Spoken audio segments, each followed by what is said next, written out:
diri demi cita-cita. Belajar, bergerak, bermakna.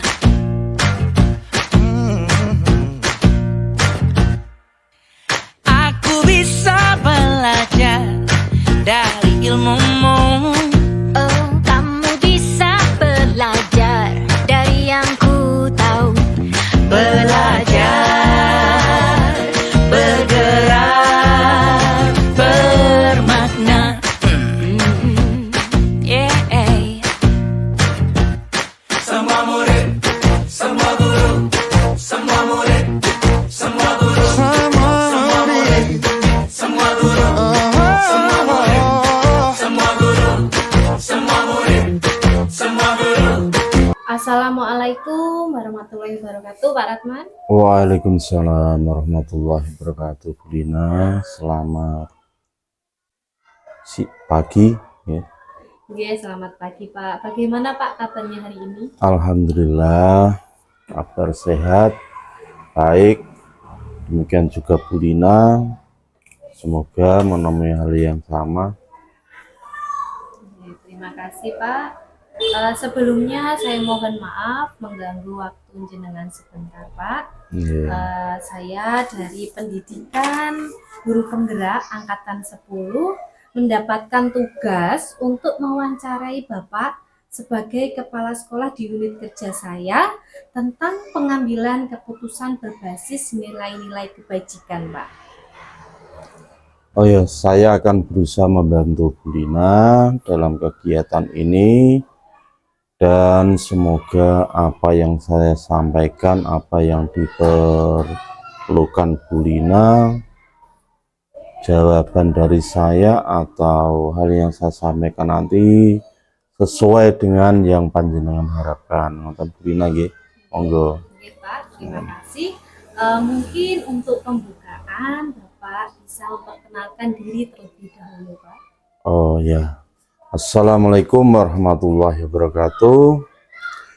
Perkenalkan, saya Suratman, SPD SD, mulai sebagai kepala sekolah SD Keropak 01 ini bertugas di sini mulai pertengahan tahun 2022.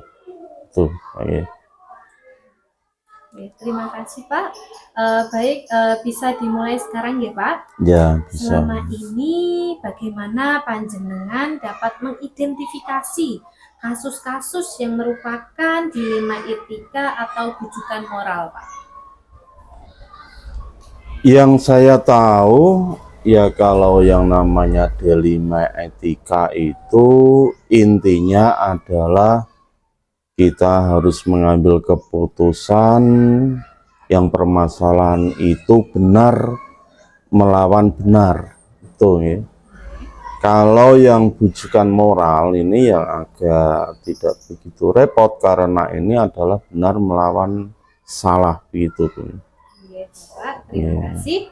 Berikutnya, selama ini bagaimana panjenengan menjalankan pengambilan keputusan di sekolah, terutama untuk kasus-kasus di mana ada dua kepentingan yang sama-sama benar atau sama-sama mengandung nilai kebajikan, Pak?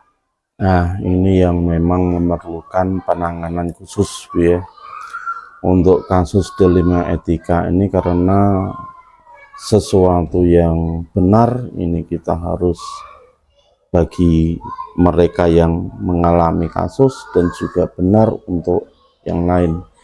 Jadi untuk pengambilan keputusan ya, kita sebagai kepala sekolah pasti akan menemui kendala hal yang seperti ini. Jadi yang pertama-tama kalau saya adalah ini ya, mengidentifikasi dulu kira-kira permasalahannya itu apa, jenis masalahnya apa. Kalau sudah langkah awal, yang kedua adalah mencari fakta-fakta yang ada. Jadi itu. Terus yang ketiga, kalau sudah kita menemukan fakta, kita melakukan sharing lah. sharing itu bisa dengan rekan-rekan dari warga sekolah ini yang kita anggap mencapai kematangan berpikir yang lebih bagus, juga bisa dengan atasan kalau memang saya menemui kesulitan gitu ya. Gitu Lina. Terima kasih Pak. Berarti sharing dengan atasan, dengan rekan-rekan guru sangat penting ya Pak ya? Sangat penting sekali, ya, sangat penting. Karena dengan adanya sharing kita tuh merasa dimanusiakan atau memanusiakan manusia. Itu adalah sangat penting sekali. Gitu tuh.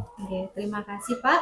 Selanjutnya langkah-langkah atau prosedur seperti apa yang biasa panjenengan lakukan selama ini yang biasanya dilakukan Pak?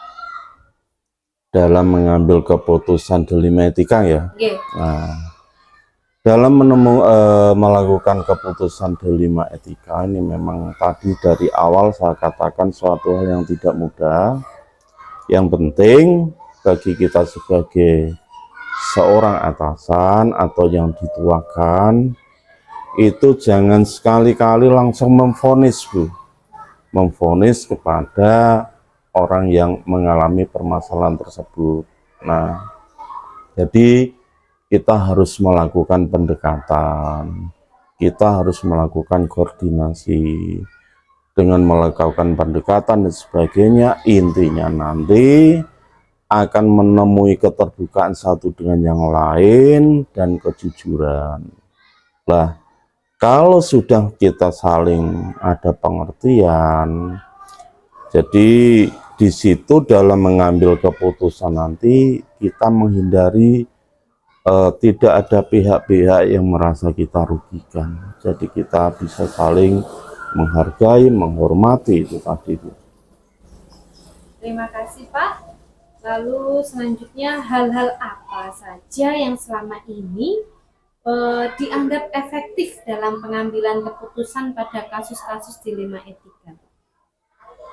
Yang paling efektif bagi saya itu tadi Bu. Kita harus saling menghargai, saling menghormati antara yang satu dengan yang lain. Kita lakukan pendekatan.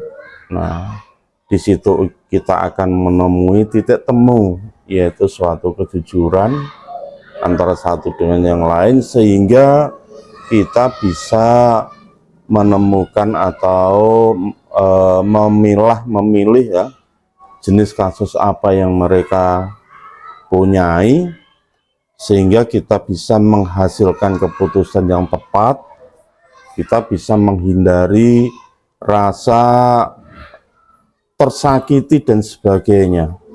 Nah, di situ jadi dengan tidak adanya ganjalan dalam menyelesaikan permasalahan tadi, kita lebih enak, lebih nyaman bekerja dan sebagainya dalam hal seterusnya nanti. Yang intinya tadi kita harus saling menghargai satu dengan yang lain. Jadi jangan langsung memvonis begitu Bu. Terima kasih Pak. Selanjutnya hal-hal apa saja yang selama ini merupakan tantangan dalam pengambilan keputusan pada kasus-kasus dilema etika? Yang merupakan tantangan itu yang punya kasus ini enggak dihormati.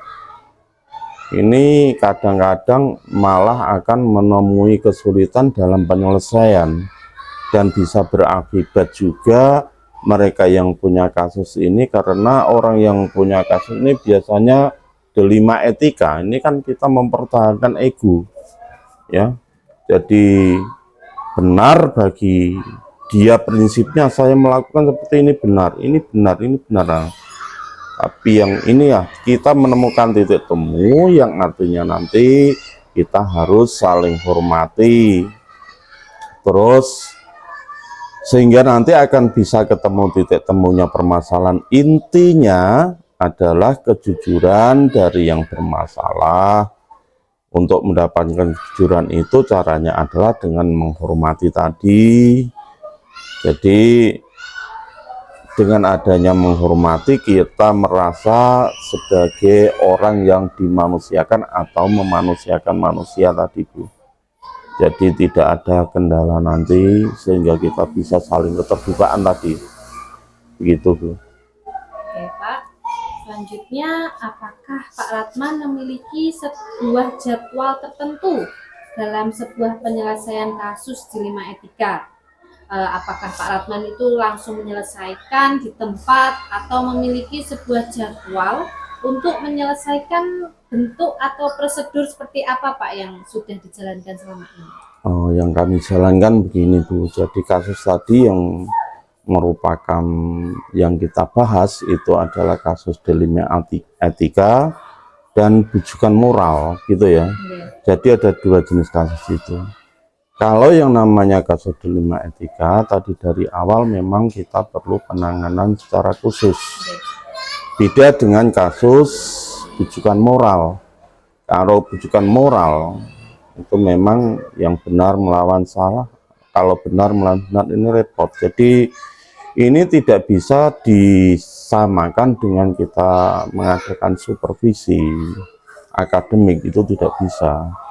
Ya, kalau supervisi akademik ini memang kita sudah memiliki jadwal tertentu, misalnya dalam satu semester itu 2 kali, yaitu di awal dan akhir.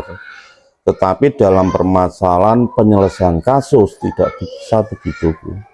Jadi begitu ada kasus, kita berusaha secepatnya, paling tidak ya. Tapi yang namanya cepatnya ini adalah kita memang perlu tahapan-tahapan. Jadi tadi ada identifikasi, ada mencari fakta, sharing, dan baru melakukan pendekatan. Itu yang namanya tahapan-tahapan penyelesaian, Bu. Jadi sedapat mungkin kita harus menyelesaikan melalui tahapan-tahapan tertentu. Dengan satu catatan, kita saling menghormati, menghargai satu dengan yang lain. Itu sih. Ya, terima kasih. Berarti begitu ada kasus, sesegera mungkin diselesaikan, Pak, ya? Betul. Dan tidak berlarut-larut. Segera diselesaikan dalam arti harus melalui tahapan-tahapan tadi, Bu. Ya. Jadi tidak langsung ada kasus kita selesaikan dengan del-del, tidak bisa begitu. Ya. Harus dengan tahapan-tahapan tertentu tadi. Oke, selanjutnya, Pak, adakah seseorang atau faktor-faktor apa yang selama ini mempermudah atau membantu Pak Ratman dalam pengambilan keputusan dalam kasus-kasus dilema etika? Yang mempermudah untuk pengambilan kasus-kasus dilema etika itu adalah tadi, jadi kita setidaknya harus ada teman sharing. Teman sharing dari awal tadi sudah saya katakan, tidak semua orang itu kita jadikan teman sharing, tetapi orang-orang tersebut atau warga sekolah atau teman sekerja itu adalah yang kita anggap lebih matang berpikir. Tuh. Terus guru mungkin yang lebih senior dalam arti yaitu kematangan yang lebih mumpuni dan sebagainya dalam penyelesaian masalah. Juga itu sharing-sharing dengan atasan yang ada, Bu, ya, seperti pengawas sekolah dan sebagainya. Itu yang sangat membantu dalam hal penyelesaian masalah. Oke, berarti bertukar pendapat dengan orang lain itu cukup membantu, ya, Pak? Sangat-sangat membantu, karena dengan bertukar pendapat ini kita bisa menghilangkan ego kita yang kurang baik. Jadi pada prinsipnya orang itu adalah benar untuk diri kita, belum tentu benar untuk orang lain. Jadi itu kita perlu sharing, gitu. Terima kasih, Pak. Lalu yang terakhir, dari semua hal yang telah disampaikan, pembelajaran apa yang dapat Bapak petik dari pengalaman mengambil keputusan dilema etika? Iya, untuk pengambilan keputusan di 5 etika, kita jangan memvonis orang yang punya masalah tadi ya Bu ya. Jangan secepatnya memvonis. Kalau dia itu salah, ya harus kita hormati dulu. Dibiarkan sampai dia bisa terbuka dengan kita sambil kita menjalankan tahapan-tahapan tadi. Terus tahapan yang tepat dan yang namanya keputusan itu pasti berisiko. Itu pasti berisiko. Kalau keputusan tepat, ini kan kita bisa menghindari resiko yang lebih tinggi gitu. Gitu Bu. Baik Bapak, jika saya diperbolehkan untuk merangkum, jadi untuk bisa pendekatan itu terlebih dahulu kita dengan menghormati dan memposisikan diri sebagai mitra, gitu ya Pak. Yeah. Jadi agar yang bermasalah ini tidak berkecil hati, tapi justru mau terbuka atas kasus yang dia alami. Betul sekali. Jadi keterbukaan itu memang sangat-sangat diperlukan. Gitu Bu ya. Itu sangat betul sekali Bu. Dan kita sebagai kepala sekolah itu ya harus bisa mengayomi semua warga sekolah yang ada di sekolah kita, dan yang paling berat itu kita harus bisa menjadi teladan Bu.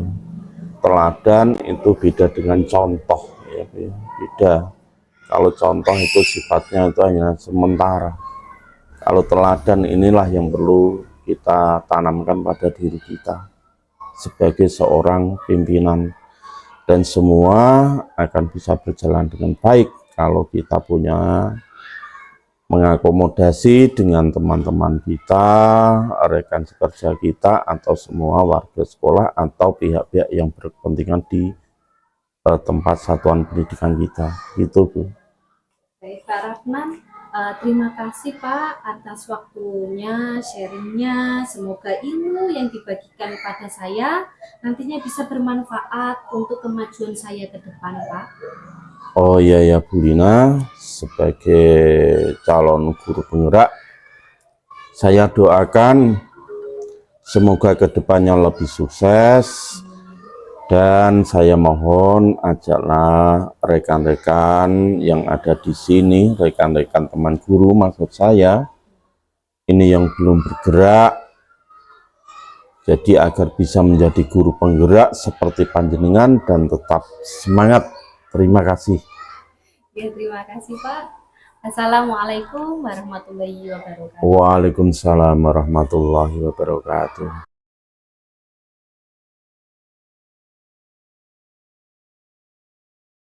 Assalamualaikum warahmatullahi wabarakatuh, Gurus. Waalaikumsalam warahmatullahi wabarakatuh. Bagaimana kabarnya hari ini, Bu? Alhamdulillah, kami sehat.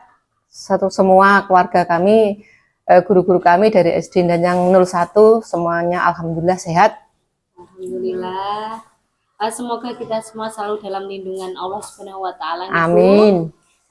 Gurus, mohon maaf mengganggu waktunya sebentar. Kami dari Pendidikan Guru Penggerak Angkatan 10 di Kabupaten Pati ingin meminta kesediaan waktu Gurus untuk kami wawancarai terkait tentang pengambilan keputusan berbasis nilai-nilai kebajikan, Gurus. Terima kasih Mbak. Sebelumnya Mbak Sinten? Oh, okay. Saya dari SD Negeri Kropak 01, Bu. Perkenalkan, nama saya Lina Nikmatur Rosia Rusman, bisa dipanggil Lina. Baik. Kemudian? Saya Isti Zainab, Bu, dari SD Negeri Godo 3. Ya. Terima kasih Mbak Lina sama Mbak Zainab yang telah mempercayai kami, Kepala Sekolah SD Negeri Danyar Mulyono 1, dalam menyelesaikan tugas dari guru penggerak, mewawancari kami yang kaitannya dengan kebijakan-kebijakan atau tantangan-tantangan yang kami hadapi dalam pengambilan keputusan, Mbak. Terima kasih kepercayaan kepada kami. Gitu. Dan jenengan bisa perkenalan. Oh ya.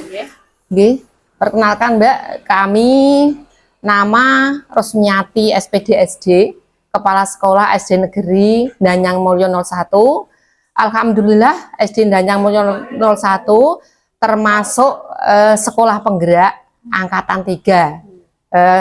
Katanya angkatan 3 ini merupakan angkatan yang terakhir. Alhamdulillah kami menjadi satu-satunya dari Dabin kami dan 3 dari Kecamatan Winong yang mengikuti program sekolah penggerak. Terima kasih Guru, luar biasa sekali Nggih, sekolah nggih, jenengan iya. termasuk sekolah percontohan Iya, bagi iya, kami. nggih, nggih. Besar harapan kami dapat menimba ilmu dari Dari panjenengan nggih, nggih. selaku kepala sekolah dari sekolah penggerak. Nggih, iya, iya, iya. Baiklah Bu, kita mulai wawancara nggih Bu. Nggih, monggo. Selama ini bagaimana Gurus dapat mengidentifikasi kasus-kasus yang merupakan dilema etika ataupun bujukan moral, Bu? Kami dalam mengidentifikasi kasus-kasus tersebut yaitu dengan cara mempelajari, Mbak. Mempelajari kasus yang terjadi di sekolah kami. Kami pelajari dulu kasus tersebut, kemudian setelah kami pelajari dalam beberapa saat, beberapa waktu, kemudian kami ambil kesimpulan. Dari kesimpulan kasus tersebut, termasuk dilema etika atau termasuk bujukan moral. Setelah kami pelajari, kami simpulkan kesimpulan tersebut, kami jadikan acuan atau tindak lanjut dalam menyelesaikan kasus tersebut, Mbak. Dalam memilah-milah kasus tersebut, dari kesimpulan tersebut kami jadikan acuan atau pedoman dalam mengambil identifikasi tersebut, termasuk yang dilema etika atau yang termasuk bujukan moral, begitu Mbak. Baik Bu, untuk yang berikutnya, Okay. selama ini Iya. bagaimana Gurus menjalankan pengambilan keputusan di sekolah, terutama untuk kasus-kasus di mana ada 2 kepentingan yang sama-sama benar atau sama-sama mengandung nilai kebajikan. Iya. Kami dalam mengambil keputusan itu berpegang atau berprinsip pada norma atau aturan yang berlaku, norma atau aturan yang berlaku. Selain itu, selain berprinsip pada norma atau aturan yang berlaku, kami juga dalam mengambil keputusan juga berprinsip pada kebaikan untuk kebaikan orang banyak, untuk kepentingan orang banyak, kepentingan umum, ya, tidak hanya kepentingan guru, murid, juga merupakan untuk kepentingan masyarakat. Itu yang menjadi acuan atau prinsip dalam mengambil keputusan, baik yang dilema etika ataupun yang merupakan rujukan moral, begitu Mbak. Selanjutnya nggih Bu, Okay. langkah-langkah atau prosedur seperti apa yang biasa panjenengan lakukan selama ini untuk kasus-kasus tersebut, Bu? Iya, langkah-langkah yang kami lakukan dalam menyelesaikan kasus tersebut, kasus yang berkaitan dengan dilema etika atau yang berkaitan dengan bujukan moral, langkah-langkah yang kami ambil yaitu yang pertama mengidentifikasi atau menyaring, mengidentifikasi kasus tersebut itu termasuk kasus yang dilema etika, apa yang termasuk bujukan moral. Jadi langkah yang pertama yaitu identifikasi. Yang kedua, kami mencari dari kasus tersebut siapa saja yang terlibat, ya, yang terlibat guru atau murid atau masyarakat, itu kami pelajari, kami cari siapa yang terlibat. Setelah itu kami mengumpulkan data-data atau fakta-fakta, data-data dari kasus tersebut kami cari, kami kumpulkan.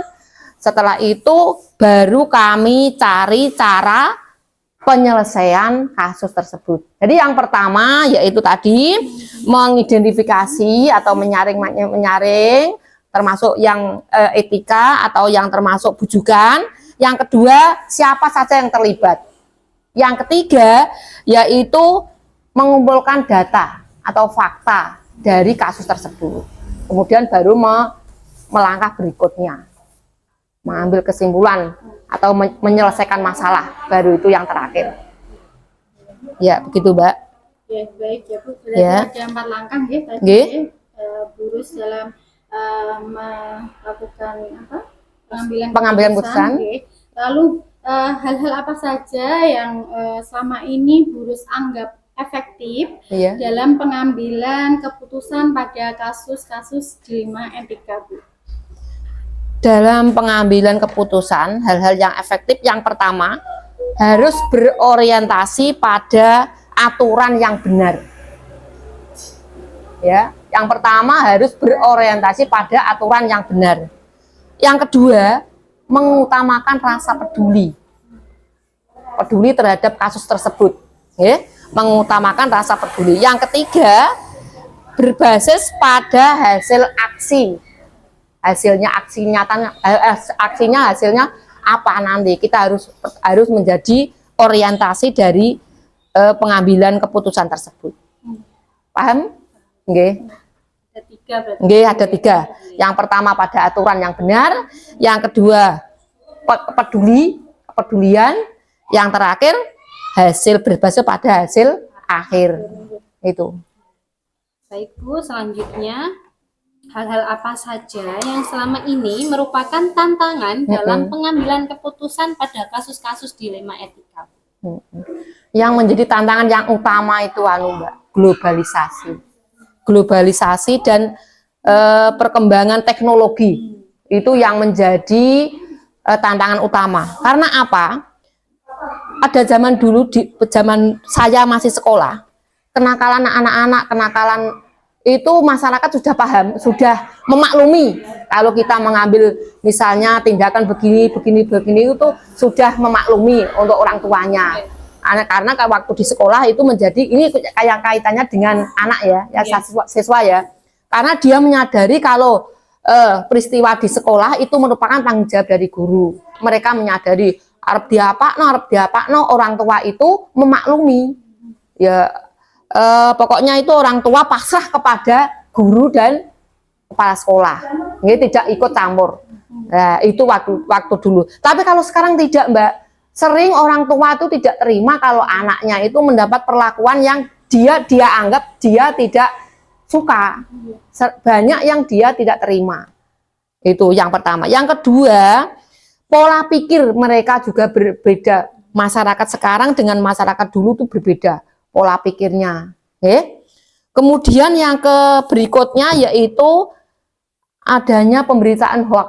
Nah, itu yang menjadi tantangan itu.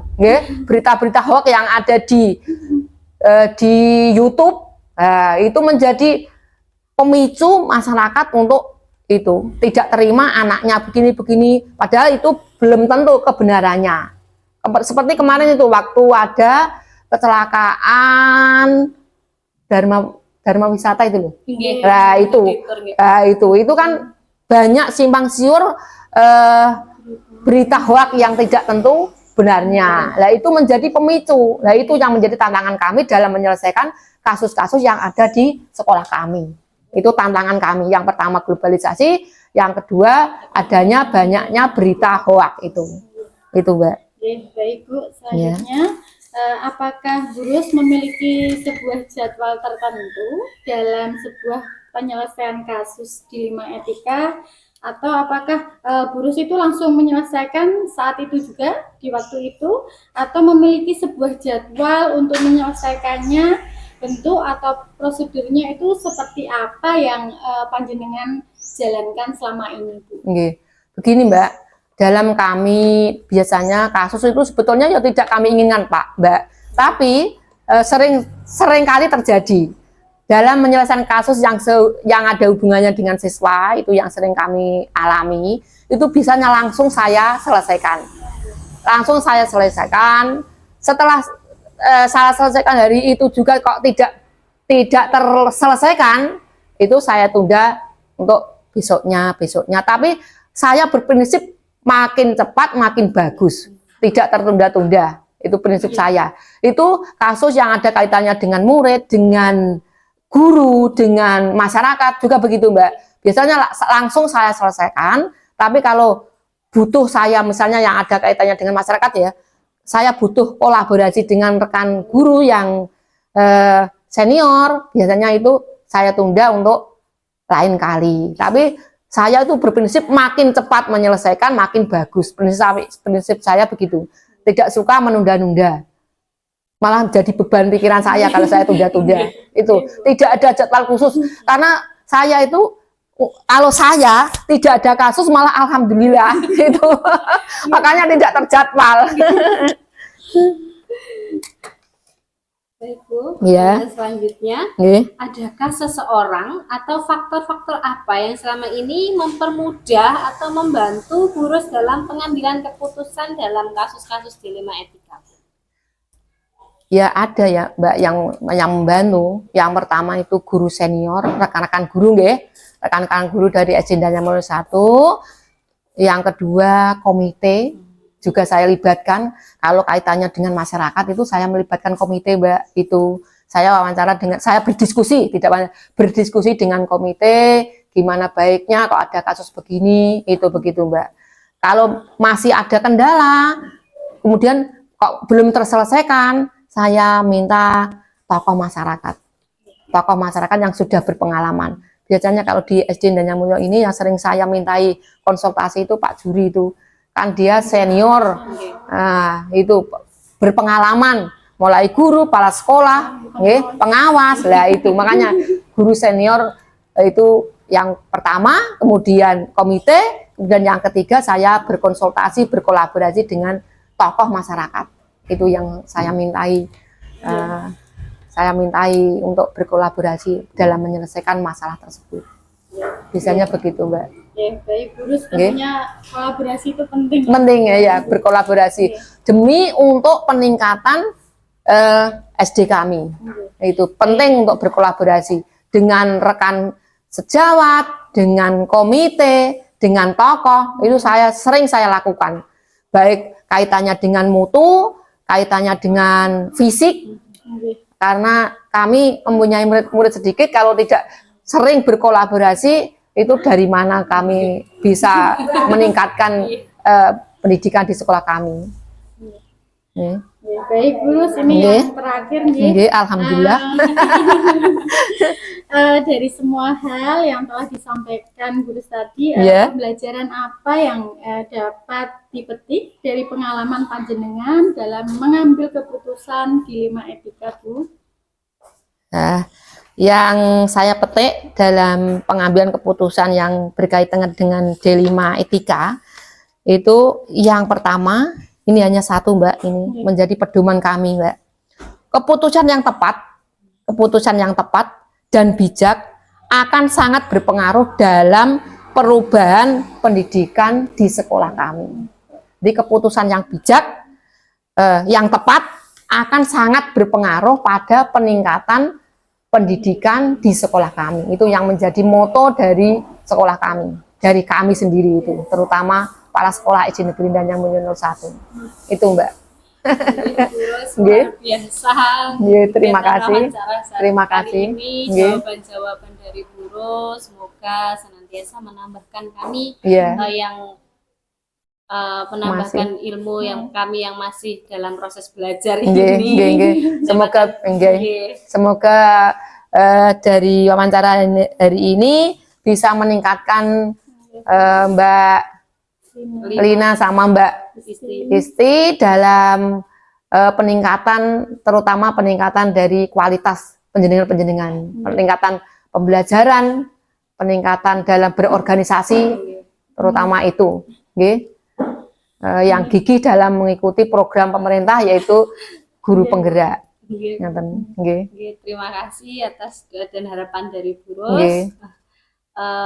Mungkin sekian dari kami Bu. Terima kasih atas kesediaan waktunya. Sama-sama. Mohon maaf. Mohon maaf bila kami dalam memberikan jawaban kurang memuaskan panjenengan. Kami juga mohon maaf Bu bila ada kata yang kurang berkenan di hati. Sama-sama. Sama-sama. Kami mohon undur diri. Monggo. Tangan punten. gratisan. Mohon ngerepotkeun jenengan. Nggih. Kula undur diri kan Bu. Nggih. Wassalamualaikum warahmatullahi wabarakatuh. Waalaikumsalam warahmatullahi wabarakatuh. Yang merdeka Belajar, bergerak, bermakna.